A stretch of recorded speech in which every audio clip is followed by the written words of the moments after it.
tout le monde, chers élèves, chères familles, chers parents, chères personnes intéressées, ça va? Vous allez bien? Très bien. Alors, dans cette vidéo, on a une leçon en conjugaison, d'accord?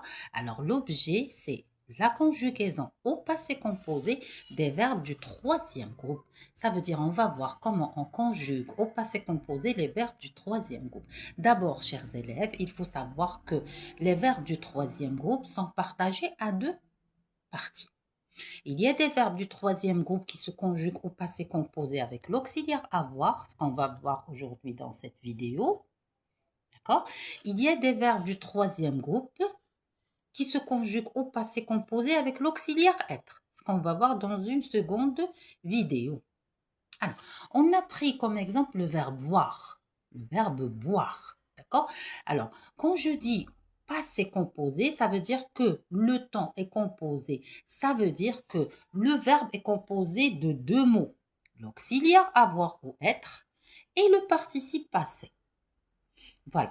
Pour le verbe boire, il se conjugue avec l'auxiliaire avoir comme plusieurs verbes du troisième groupe. Ça veut dire qu'il y a l'auxiliaire avoir et le participe passé.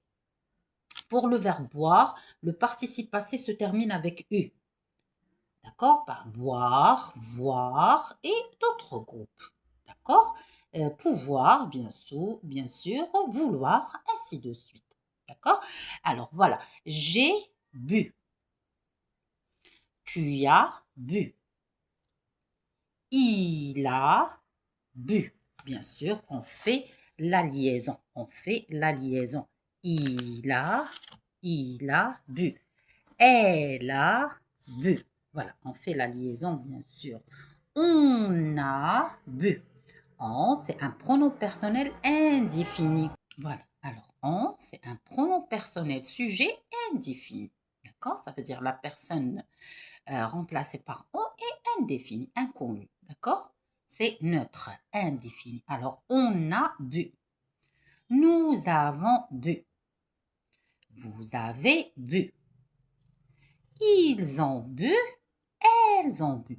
Alors, on voit que pour le pronom sujet et le participe passé, il n'y a aucun accord. D'accord? Ça veut dire on n'ajoute ni E du féminin, ni S du féminin, parce que le verbe est composé de l'auxiliaire avoir et le participe passé, bien sûr. Quand le verbe au passé composé est composé de l'auxiliaire avoir et le participe passé, alors on sait très bien que le participe passé ne s'accorde pas avec le pronom personnel sujet ou bien le groupe nominal sujet. J'espère que l'explication était claire pour vous. Je vous remercie d'avoir regardé cette vidéo.